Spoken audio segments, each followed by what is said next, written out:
All right. Well, welcome everyone to our second session in the series of back to school webinars with Canva to help teachers get ready as for the start of the school year. So great to see attendees from dialing in from all around the globe. If you're joining us for the first time, welcome. Such a pleasure to have you. If you're returning from our last webinar, we're glad to have you back, and I'm sure you'll take away something new from today. In this session, we're going to be looking at 5 easy ways you can use Canva with your students in the classroom today. As teachers, we're always looking for different ways to deliver our lessons and explain new concepts. But one focus as well is giving students autonomy and allowing them the freedom to be creative for their own work. So we're going to take a look at that in today's session. Before we jump into that, I'd love to introduce myself. My name's Jonathan, and I'm a K-12 educator here at Canva. I want to extend a big welcome to you all. We're also joined by the wonderful Canva education team, Lena, Ellie, Rebecca, Kayla, and Skylar, who'll be answering any questions you may have. So pop those into the Q&A part of the Zoom if you'd like any of those answered. As you might have been able to tell from my photo, I was actually a maths teacher in a past life. So keen to hear if there are any math teachers tuning in today. And I'm excited to be joined by a very special guest. She's one of our Canvassators, the queen of all things design, actually an award-winning art teacher who's received accolades from the National Art Education Association and presented at international conferences. I'll hand over to you, Jane. Thank you so much. And I'm Jane Montero. So I've been teaching for 35 years, and I teach just west of Ann Arbor, home to University of Michigan. I'm originally from California, and I have really loved using Canva, and I teach art and design to all 5th and 6th graders. But what I'm going to share with you, I'm very hopeful that you can use this in your classroom, regardless of what subject areas you teach. So thank you, Jonathan. I'm happy to be here. Lovely. We actually want to hear from you all now. Before we get into the ideas that Jane has put together for us, how have you used Canva with your students? You can pop any of those ways into the chat. You could have maybe made something for your classroom, or maybe it's something your students have made themselves. Potentially, you're new to Canva as well, and you're just checking out what we're looking at and what kind of ideas we can use. So just having a look in the chat, we've got some classroom decorations, infographics, flyers, loving all these ideas. Sure, I can take some away myself. So we've got a jam-packed agenda today.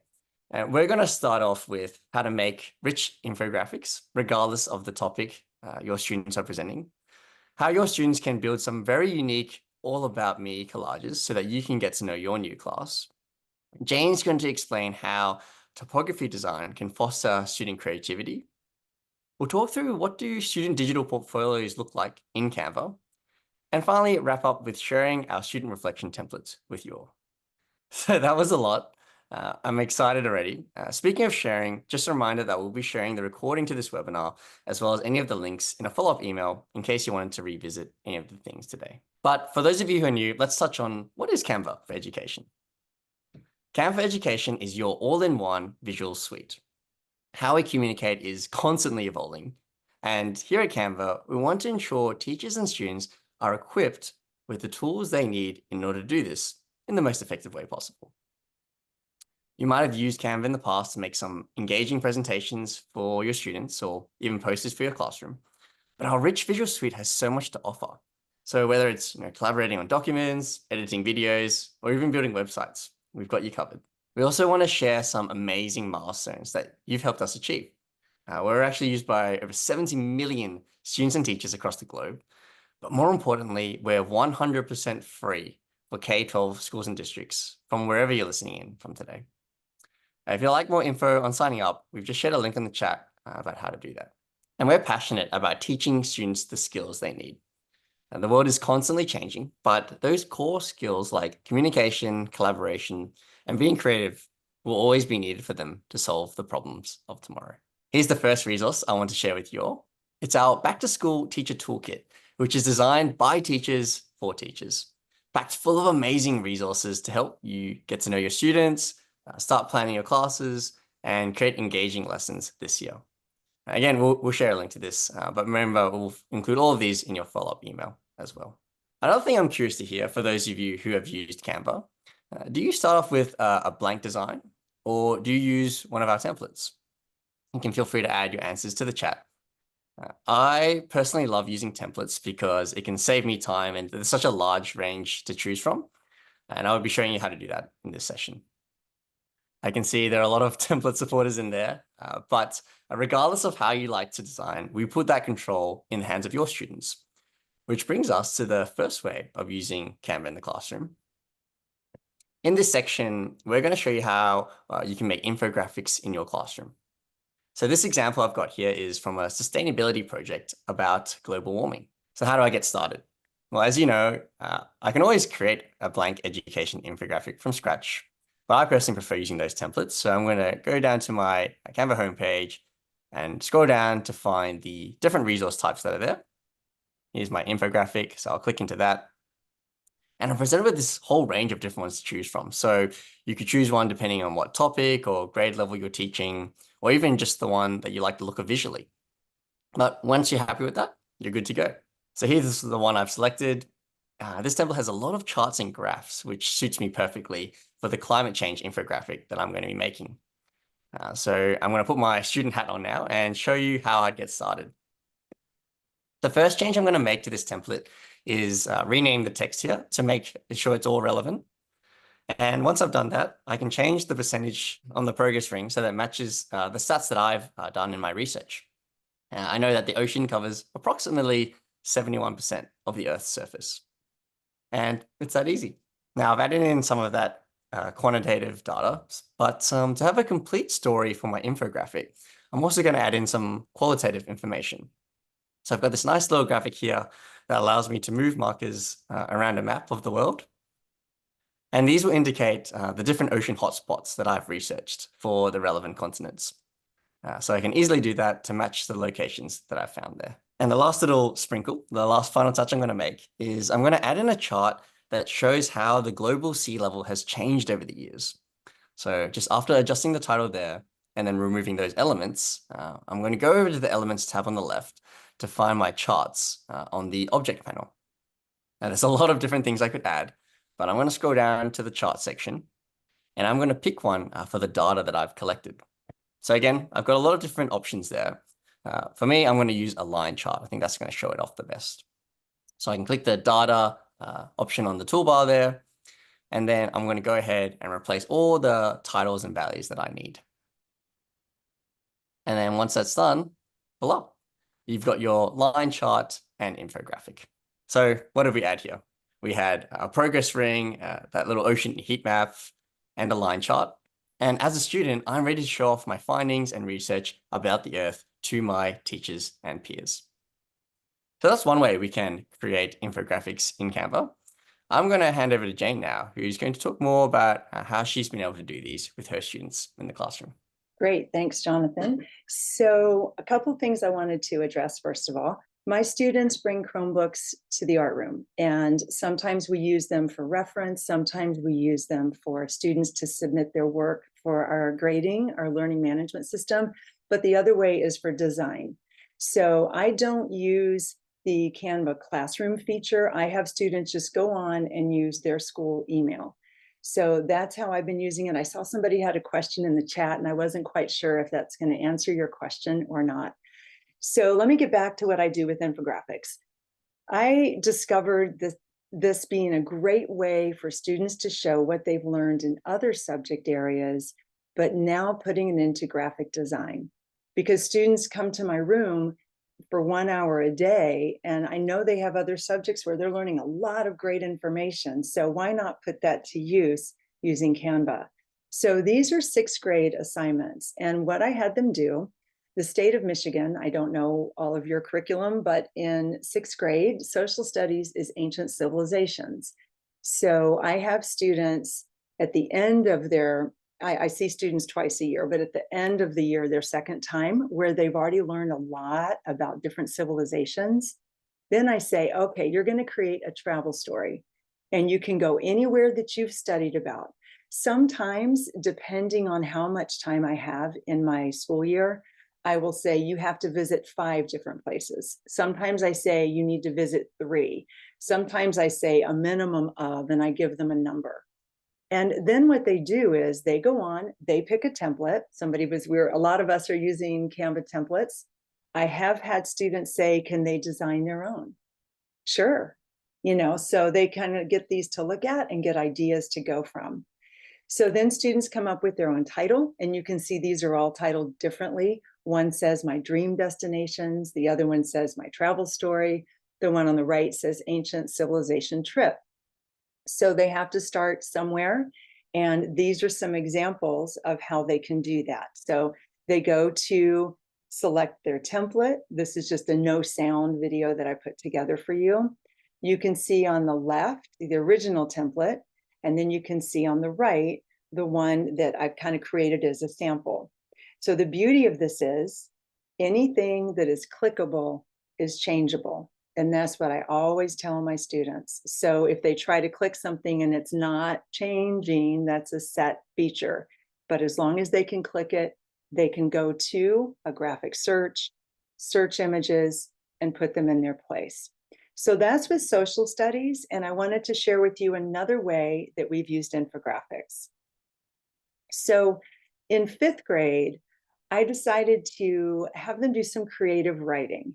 And this was based on an imaginary story where I say, you're going to leave school right when school ends. You can take friends, you can go by yourself, you could take your family pet, you could take your family, whatever. You're going to leave school and you're going to go to at least 5 different places. The only rule is you end back at home safely and you go to bed. But time is not a factor because, as you can see on here, somebody's leaving school and going to Rome. Then somebody goes to the mountains. Somebody flew to the Amazon and got chased by a jaguar, found a jetpack. I mean, these are just, for me, they're ways for students to experiment with Canva, experiment with the design process, and then they end up with these cool infographics. I can print these out, by the way. I can put 4 on a regular piece of paper, like a computer piece of paper. We have a color printer at school, and then I can cut them and give each student their own copy. So that is how I have used infographics. Amazing. I'm not sure I'd like to be chased by a jaguar, but I'll definitely take that room trip, Jane. So, Right. it's really refreshing to see how we can just use a single resource for such a broad range of subject areas in our classrooms. Now, something which is really timely for us at the start of the school year is how do we get to know our students? That feeling of walking to the classroom, seeing 30 fresh new faces for the first time, something that still stays vividly with me, especially the fact that I would forget everyone's names immediately after. But Jane is going to show us a unique way of getting students to introduce themselves and talk about their interests in the classroom and beyond. Over to you, Jane. So all about me collages. So here is what I do with these. This is a 6th grade project. In 5th grade, I have them do something that's more of a drawing and coloring assignment, but I want students to become familiar with all of the tools on Canva. And my students come with a little bit of background knowledge already from using Google Draw, but Google Draw is very limited. And I wanted to let you know that on Canva, there are so many more options for my students that it just works out perfectly. So I show them how to create this 9 square rectangular space. They need to include in the center needs to be their name. They can put their school year. And you can see on my example, I have 23-24. And I'm about to go back to school, so it's going to be 24, 25. And they can put their photo in the middle. That's just a digital design I did of myself. Or they can put their name as a word solution. You can kind of see that student down below. And then that gives them space to come up with 8 things about themselves, right? So if you have a younger age group, perhaps you do 4 things about themselves. If you have an older group, let's say high school, maybe you have them make it more, way more pieces. I don't know. That would be for you, your high school age students. But those are 2 different examples. And I do have a process slide that I would like to share. And this just shows you how to set up the 9 spaces. And then you put a photo in the middle. And these are some examples I wanted to show you because, yes, you can pull in animated graphics from Canva. The only thing you would need to remember is when students go to download this, they need to download it as an MP4 file. Otherwise, your animations won't work. So again, I let students do that because for me, this is really about engaging students and it's about learning who they are. I do have another way that I have done collages before, and this is the Post-it note project, right? We all know Post-it notes, and we all know that they come in a variety of sizes, and they also come in a variety of colors. So this is the first layer, what you're looking at right now. And I'll give you a little bit of idea on time.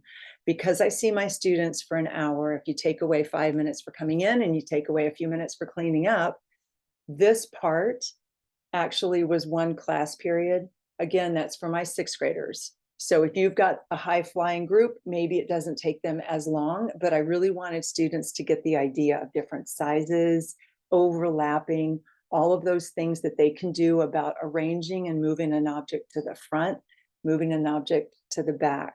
So I wanted to really get this set up first.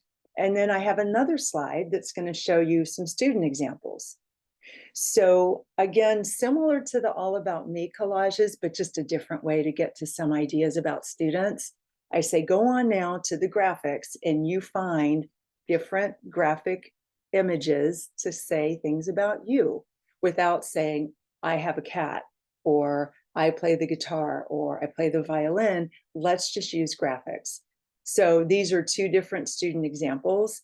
And again, students are engaged in this because they're not having to draw everything. And again, I'm an art teacher, so you'd think I'd be saying draw, draw, draw, but actually design is what I want students to be comfortable with. So those are some examples of my collages. Thanks, Jane. And I can't wait to see all the different ways that you all watching today will be using these About Me collages. Where can you share the designs that you've made with your students? Well, just a reminder, if you're not already a part of our Facebook group, it's a global community from around the world where teachers share resources, ideas, and our community managers update you with the latest and greatest from Canva. I know Jane's recently posted about using one of our Gen AI portrait apps recently, so that might be a good one to check out in there. Now, for our next way you can use Canva in the classroom, this is something I'm really excited to hear more about. Getting students to experiment with different typography choices in their design. Take it away, Jane. So I'm going to give my disclaimer here about typography. Before I became an art educator, I worked in advertising design and I went to art school in California. That's also where I met my husband, but that's a whole nother story. So I wanted to talk to you about typography design. So what you will see in this slide are different types of typography. And I want to be really clear about this because students sometimes go way off and they use a font that we really can't read. So this is sort of my brief description of typography, and I wanted to share this with everybody now. So there are serif fonts, right? Serif is a French word, and that means the endings on the letters. So if you look at the word typography, for example, you see those little lines at the bottom of the T, at the bottom of the P, at the top of the H. So those are serifs. Sometimes they're just lines, sometimes they're more sort of curved out. So you can see in my column on serif, those are all different fonts, but they all are serif fonts. You can also have students use all caps, and so that's that bottom one. Okay, sans serif. Well, the word sans in French means without. So that's without the serif. So these are all, again, different examples of sans serif font. And there have been studies done, just to drop in, that serif font is easier to read. That's why textbooks often have serif font. Anyway, okay. And then the next category is script. Script is a whole lot of fun, but wow, it can be hard to read if you pick a script font that's really decorative. So if you look at the third one down, look at that S. It doesn't look like an S, right? So I always tell students to be really careful when they're using script font. And then the last category is decorative. And that seems to be the favorite font category for my students because there's some wild, fun Canva fonts on there. You do want to make sure if there's anything that has the gold crown, that's more of the Premium Pro account. So I'll tell students, make sure you're picking a font that is not one of those. Okay, what do I do with it? Well, now I'm going to show you some student work. There are many different ways to have students experiment with font. And one of the projects that I do, the one that's the bottom that shows the black and white photo of me, is I give them a prompt. What brings me happiness? What brings you joy? What things do you hope for? You can just prompt, what are your favorite activities?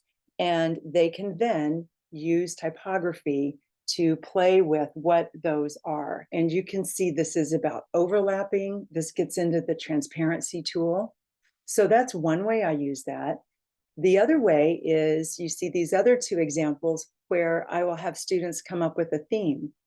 And again, I can say your theme is family, or your theme is kindness, or your theme is friendship, or your theme is animals or nature or science, whatever. And then they put words, and those words are different fonts.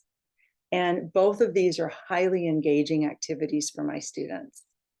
And then there's another way that I use typography. So students create name designs.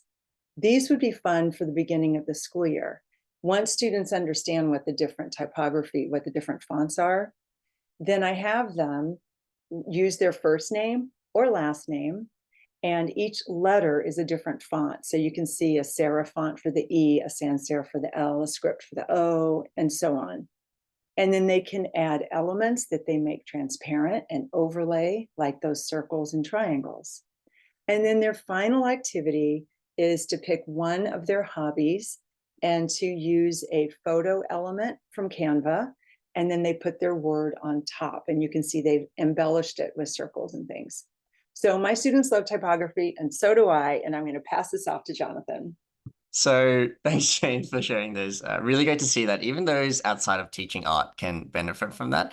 I think those name labels would definitely have helped me remember my students in the starting weeks of the school year. Something I always loved doing in the classroom as well was showcasing student work. I think there's this sort of sense of pride that they get when their work is on display, whether it's on the walls for their peers to see, or the wider community as well in maybe school newsletters or other publications that are going out. So Jane, you've come up with a unique way for students to create a collection of their work in Canva. Take us through it. All right, thank you. So if you want to go to my beginning. So, okay, here's another disclaimer. I decided a couple years ago, I thought, what if students create a one-page portfolio? I didn't want to go full in. You know how we are as educators. You want to tiptoe in and see if it's going to work. So I know student portfolios aren't new. I know digital portfolios aren't new. And it was, though, new to my students. So here's what I did my first go round. I had students go onto Canva and pick a template, any template they wanted. And then they personalized it by adding 4 of their assignments. You could do this in any subject. It doesn't have to be art class, right? You could do this as a portfolio on books they're reading, or a portfolio on science, different things they've done for projects. Anyway, I could go on. So they write about their assignments. And I was pretty happy with this as a first go round.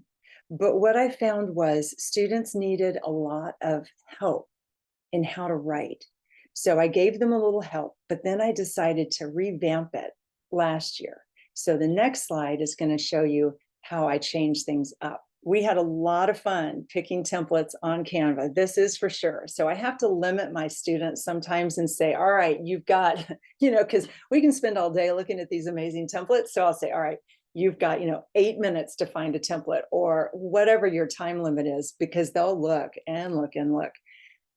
So they find a template that they like, and the first day is we create the title page. What you're seeing here are several different pages of one student's digital portfolio. They've got their title page. They also had their name on there, but I just removed it so we didn't all have to see people's names on here. And then we set up the first slide for project 1. They use that same template, the same idea, for all of their other projects. The student went a little off and did her own thing, which was totally cool. And then the last page is their personal reflection, which both Jonathan and I will talk more about when we get to student reflections. But I got to say this before you change the slide. look at the orange slide that says personal reflection. And this was the first go round with this. And what I had them answer was, what is something new that I learned? Look at what this student wrote. I learned that beautiful things take time. I mean, don't we wish they would all? I mean, I was like, I want a t-shirt made with that. That is like, that made my day when I saw that, right? That was just, I'm like, yeah, okay, this one gets it. Anyway, so if you go to the next slide, I'll show you another example. Same assignment, there is their cover page, and then there is their project number 1. And you can see what I had them write about was, in this project, we learned how to use blah, blah, blah. Okay. For this assignment, I used Mojo AI, which is a Canva AI, or whatever. And then again, personal reflection. I gave them helpful hints this go round. I didn't require them to use my ideas for writing, but what I found was students really didn't know how to write a reflection. They would say, I chose this project because I like it, or I chose this project because it was fun.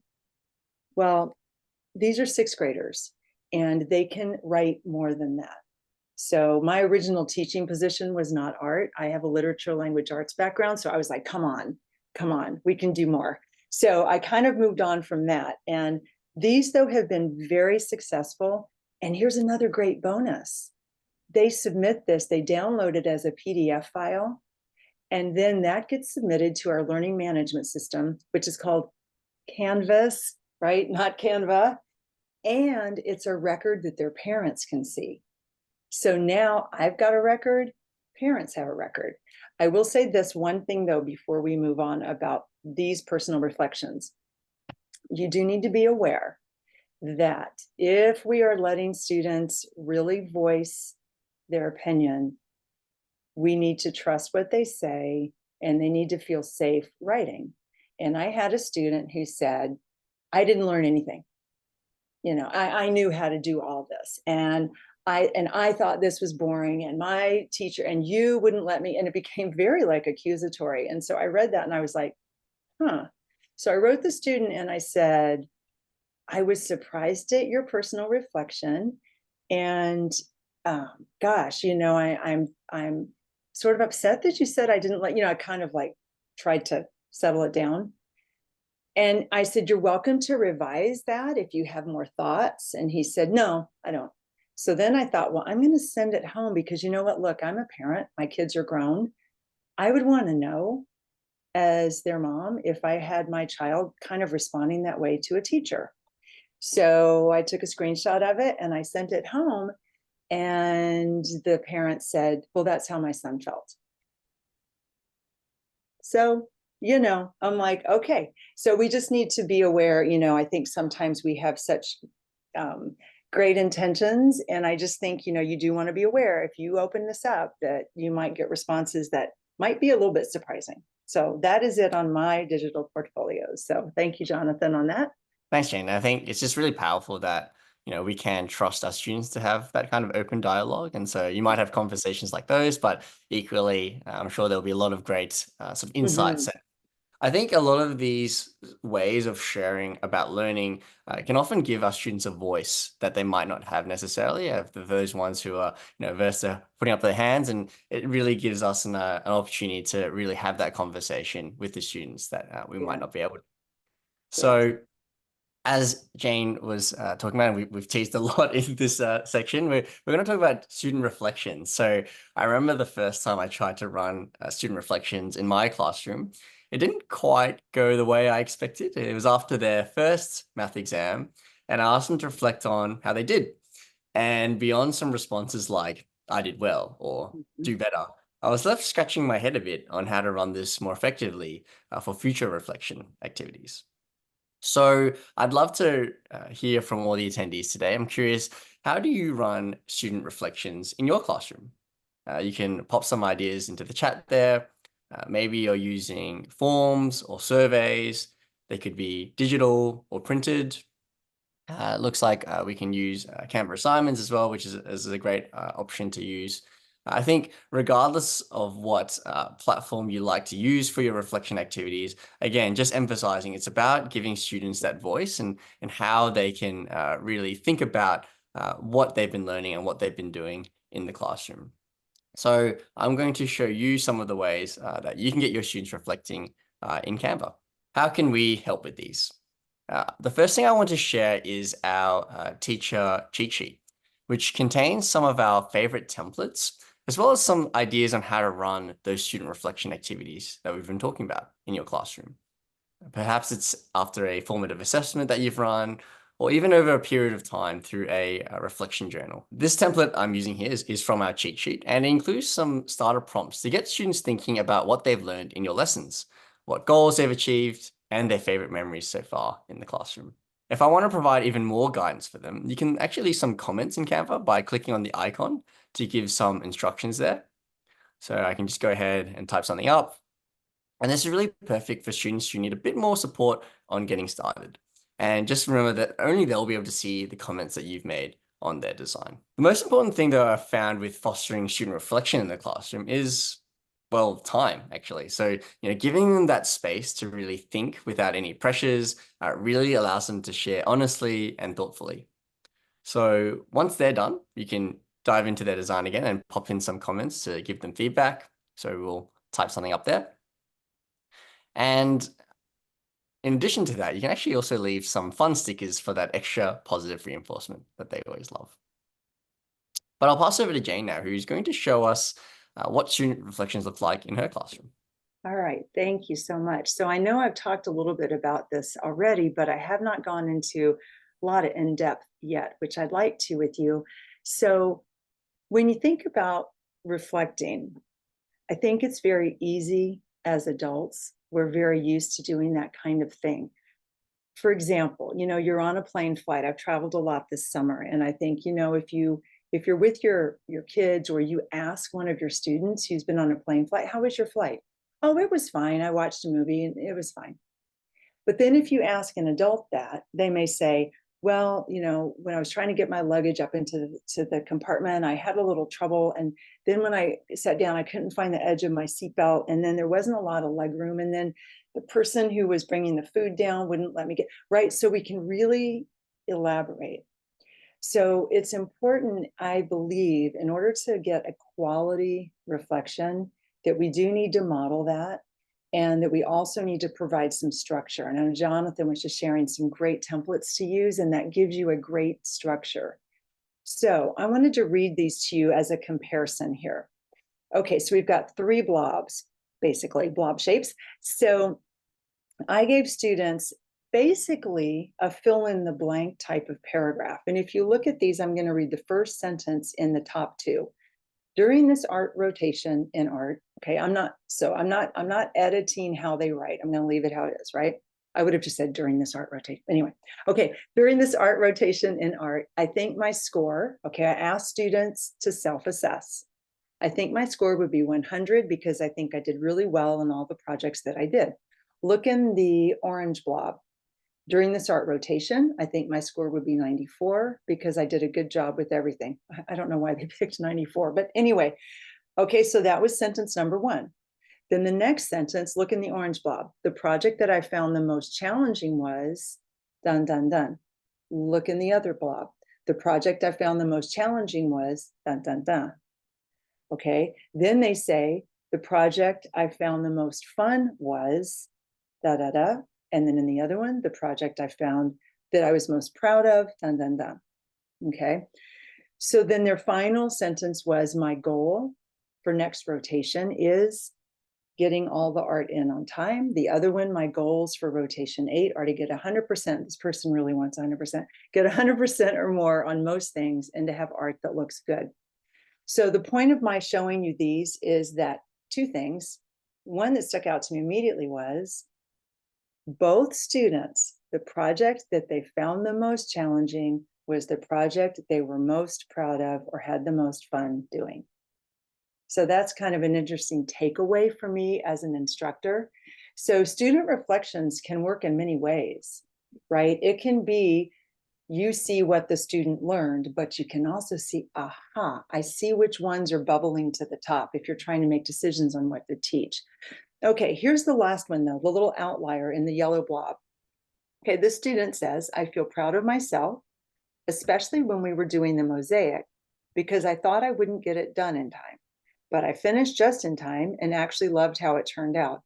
I love art. Okay, thank you. And I wanted to say, and I love you for saying I love art. No, and but so much shorter, but we have to remember we have different abilities in our classroom. I'm in a public school district, so I have students of all learning levels. I have the high flyers that could just write a book on their reflection. And then I have a student who can just write one sentence and another and another.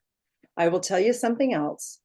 For me personally, I let go of spelling because then it becomes a spelling class. And then the tension in the art room goes through the roof.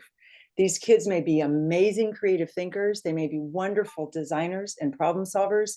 But when it comes to spelling, if that's difficult for them, I'm not going to penalize them on that.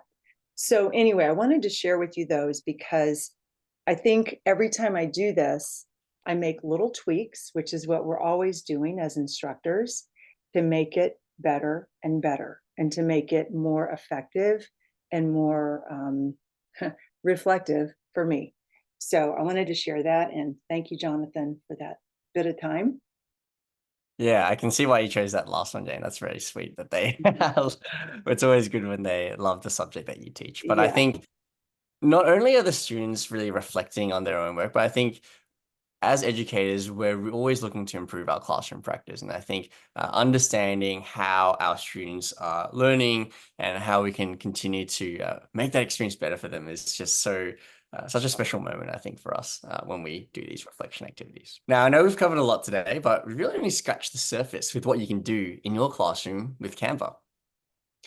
Some of the additional things that you'll find in our back to school teacher toolkit, which has just been shared again, are making interactive storybooks, editing introduction videos, or creating mind maps. And there's so much more to explore there. So what's next? Well, we hope you've been able to take something away from today's webinar on using Canva with your students. We'd love you to take a moment to connect with us and see how else Canva can support you in the classroom. So we've already talked about our Facebook community, but no matter where you are around the world, you're welcome to join us where teachers share resources, ideas, and our community managers update you with the latest and greatest from Canva. You can follow us on X, where we spotlight teacher use cases and what's happening in classrooms throughout the school year. All of our educator resources can actually be found on this site. So things like tutorials, playbooks, and even resources for your students to use as well. And finally, something that has just recently launched actually is our Teacher Essentials course. So if you're wanting to be an official Canvas certified teacher, then you can check that out in the link. If you've enjoyed this session, make sure you catch our last webinar in our back to school series, and that's happening next week on 27th of August at 4:30 p.m. Pacific time.